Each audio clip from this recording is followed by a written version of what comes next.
अस्सलाम वालेकुम, मैं हूं शाहिद हुसैन। ये वीडियो खास तौर पर अफसोसनाक वो खबर जो कि एक घर खराब हुआ।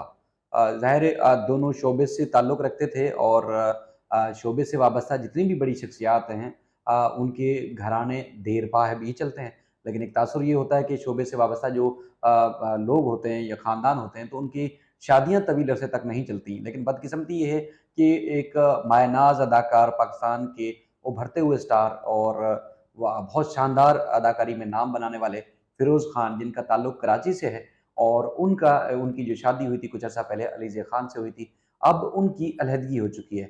मामला सिर्फ़ अलहदगी और घर तक नहीं लड़ाई झगड़े या मार-पिटाई तक नहीं, अब ख़ास तौर पर अब कानूनी जंग और कानूनी एक तौर पर शिद्दत इख्तियार कर चुका है और अब ख़ास तौर पर अदालतों में पेशियाँ एक-दूसरे की लगवाने का मरहला भी शुरू हो चुका है। अब अदालत में मुसलसल 2-3 रोज़ से ये केस ज़ेर समाअत है और उसके बाद फिर अलीज़े ने जो है वो बच्चों की के हवाले से केस दायर किया। अलीज़े के खिलाफ जो है वो फ़िरोज़ ख़ान ने केस दायर किया। इस तरह बच्चों के साथ पेशी हुई। तो कमरा अदालत में वहाँ मौजूद हमारे दोस्त भी थे, उसको फ़ॉलो कर रहे थे चूँकि हम हाई कोर्ट में होते हैं। तो उनको वहाँ उन्होंने कमरा अदालत में क्या देखा? क्या जो जज़्बात हैं, क्या जो एहसासात हैं, क्या ये मामला कभी उसका इदराक होने भी जा रहा है कि जो अलहदगी का मामला शिद्दत इख्तियार कर चुका है, क्या उनको उनको इस बात का एहसास होगा कि इनकी अलहदगी की वजह से बच्चों की तरबियत पे क्या नुकसान पहुँचेगा? वो सारी तफ़सीलात मेरे साथ अयान जो है वो बरोही मौजूद हैं। ये कमरा अदालत में मौजूद थे जब समाअत हुई। तो एक्सक्लूसिव फुटेजेज़ और जो तफ़सीलात अदालत में हुई वो आपके सामने रखेंगे। अयाज़ आपका बहुत शुक्रिया। ये मामला अदालत में आया, हमें पता चला जिस तरह दीगर केसेज़ की हम पैरवी करते हैं उस तरह तो आप उस वक़्त कमरा अदालत में मौजूद थे। जज साहब ने क्या सवालात किए, क्या शिकायत लगाई अलीज़े ने और फ़िरोज़ ख़ान का क्या जवाब था? और ख़ास तौर पर बच्चे ने बाप के ऊपर क्यों गुस्से का इज़हार किया? हालाँकि बच्चा तो साढ़े 3 साल का है। तो क्या मामला हुआ? आखिरकार अदालत को क्या बताया गया? अब शिद्दत इस तरह हो गई है, घरेलू लड़ाई-झगड़ा इस तरह हो गया है कि अब अदालत फ़ैसला करेगी बच्चों का मुस्तकबिल क्या होगा?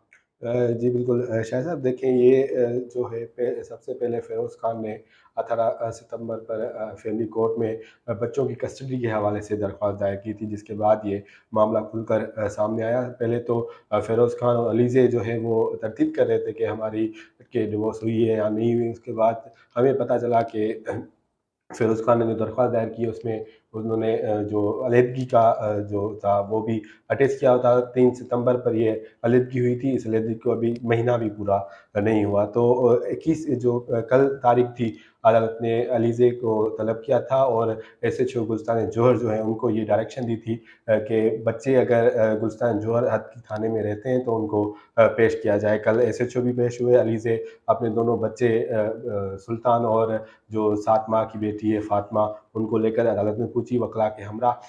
उन्होंने सुबह साढ़े 9 बजे वो अदालत में पहुँच गई थी। तो समाअत जैसे ही शुरू हुई तो सबसे पहले अदालत ने पूछा कि दोनों पार्टीज़ कहाँ हैं? तो अलीज़े भी रोस्टरम पे आ गई और जो फ़िरोज़ ख़ान है वो भी रोस्टरम पे आ गए और उसके बाद अदालत ने फ़िरोज़ ख़ान को इजाज़त दी कि आप अपने बच्चों से मुलाकात कर लें। तो कोर्ट रूम के अंदर ही 15 मिनट तक ये मुलाकात जारी रही। उसके बाद बच्चों का क्या रिएक्शन था जब बाप से मिलने थे? जैसे ही फ़िरोज़ ख़ान अंदर एंटर हुए अदालत पूछ ही रही थी, उसी दौरान जो सुल्तान है वो अपने बाप जैसा उसका खड़ा ही हुआ था तो उसके पास चला गया और उस फ़िरोज़ ख़ान ने भी अपने बेटे के साथ प्यार किया।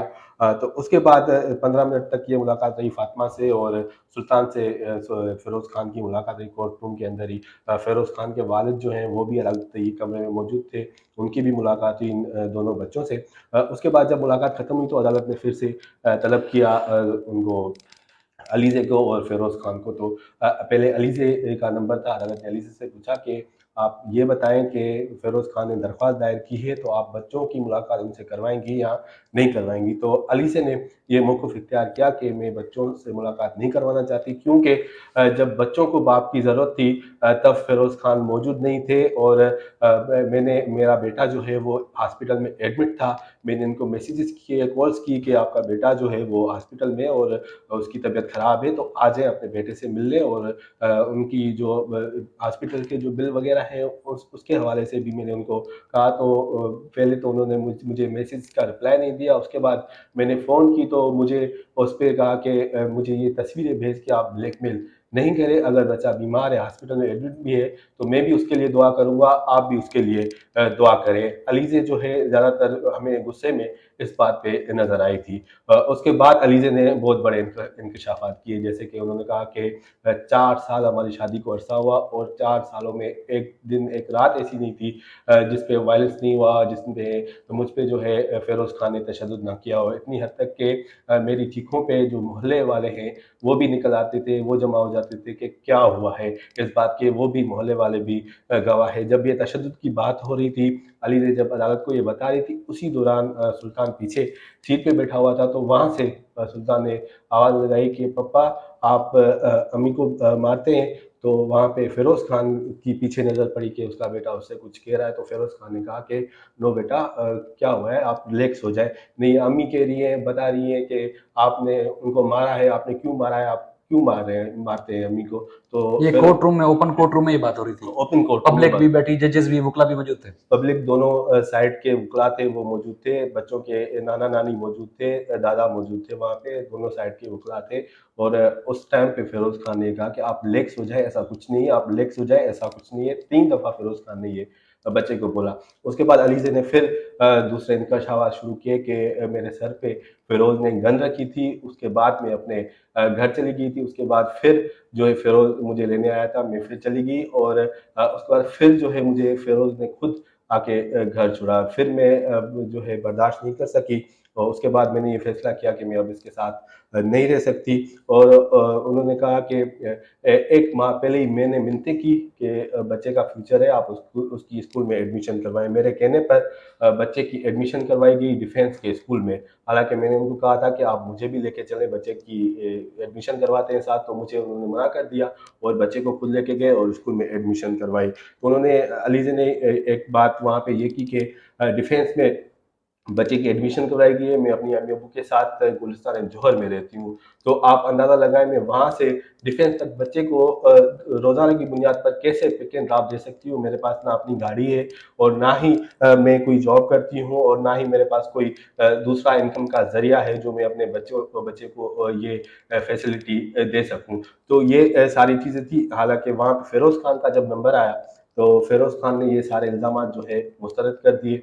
फ़िरोज़ खान ने कहा कि मैं बाप हूँ और बच्चों से मिलना मेरा हक़ है और कोई भी दुनिया की ताकत मुझे इससे रोक नहीं सकती। तो उसी दौरान फ़िरोज़ जब बात कर रहे थे, तो अलीज़ फ़ातिमा की जो वालिदा है वो बीच में बोल रही थी कि जो उनकी बेटी है उनका अगर आप हफ़्ते का अंदाज़ा लगाएँ तो 4000 का बच्ची जो है वो दूध पीती है। तो उसका भी आप अंदाज़ा लगा लें तो 20,000 रुपए ये मेंटेनेंस कह रहे हैं कि हम अदा करेंगे। तो कैसे 20,000 में मेंटेनेंस जो है काबिल कबूल है? बच्चों का कम से कम खर्चा जो है 1 लाख रुपए है। 1 लाख रुपए फ़ी बच्चा जो है मतलब मुझे 2 बच्चों के मेंटेनेंस 2 लाख रुपए होना 2 चाहिए। लाख रुपए बच्चों के हर माह जो है वो अदा किए जाएँ। तो उसपे अली जी ने कहा कि कम से कम 2 लाख रुपए मुझे जो है मेंटेनेंस के अदा किए जाएँ। हमें यही लगा कि अलीज़े का यही फ़ोकस था कि कम से कम बच्चों की मेंटेनेंस जो है वो 2 लाख रुपए पर मंथ अदा की जाए। उसपे फ़िरोज़ खान के वकील ने ये कहा कि फ़िरोज़ खान के वकील है फ़ाइक जागीरानी, उन्होंने कहा कि हमने मेंटेनेंस जो है वो अदा कर दी। अली ने कहा कि मुझे मेंटेनेंस कुछ दिन पहले ही दी गई थी लेकिन मैंने वो नहीं ली क्योंकि मेरा खर्चा पूरा नहीं हो रहा उससे मैं नहीं कर सकूँगी। तो इसलिए मुझे मेंटेनेंस जो है वो पूरी अदा की जाए और मैं बच्चों की मुलाकात जो है फ़िरोज़ खान से नहीं करवाना चाहती। उसके बाद अदालत ने कहा कि पिछली बातें जो थी वो गुज़र गई। अब आप बताएँ अब आगे क्या करना है? पिछली बातों को छोड़ दें, ऐसे आएँगे तो गिले-शिकवे में आएँगे तो बहुत दूर बंदा निकल जाएगा। अभी मसले का हल निकालें। तो उसपे अली जी ने कहा कि मसले का ये कि 2 लाख रुपए हर माह मुझे अदा करें बच्चों की मेंटेनेंस का। उसके बाद जो अदालत फैसला करेगी वो मुझे कबूल होगा। तो फ़िरोज़ खान के वकील ने ये कहा कि आप अदालत से इस्तदा की कि बच्चों की मीटिंग के हवाले से कोई दिन की तय कर दें, वो बाप 1 महीने से पहले ही नहीं मिला बच्चों से, तो डे फिक्स कर दें कि बच्चों से मुलाकात करवाई जाए, ऐसे मुलाकात नहीं करवाई जा रही। तो अली जी ने ये कहा कि मैंने कभी भी फ़िरोज़ खान को रोका नहीं है, गुलिस्तान-ए-जौहर में हमारा घर है, इसने देखा हुआ है। जब आए बच्चों से मिलने, मुझे कोई एतराज नहीं है, पहले मैंने कभी कोई एतराज नहीं किया, जब अब अदालत में मामला आ गया तो अदालत ही तय करेगी। उसके बाद जो है अदालत ने कहा कि आप फिरोज खान ने जो दरख्वास्त दायर की है उनकी जो कापीज है वो इसकी अलीजे और उनके वकील जो है उनको कायम शाह साहब वकील है उनके, उनको कापीज जो है दे दें।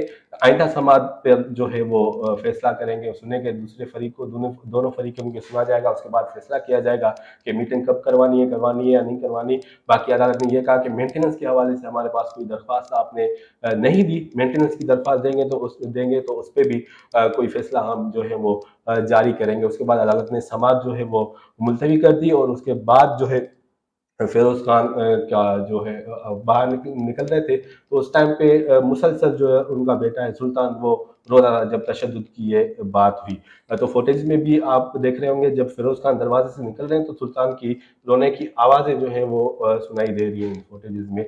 उसके बाद वो जल्दी जल्दी फिरोज खान निकल गए, अली से फातिमा भी अपने पेरेंट्स के साथ निकली। ये सारी प्रोसीडिंग है जो कल हुई और उसका रिटर्न ऑर्डर भी आ गया है जिसमें तो उसमें मतलब ये तो बच्चों से मीटिंग और मेंटेनेंस तक अदालत के अंदर बात हुई, तो जो डिवोर्स है, अलहदगी है, ये तलाक है, वो हो गई है।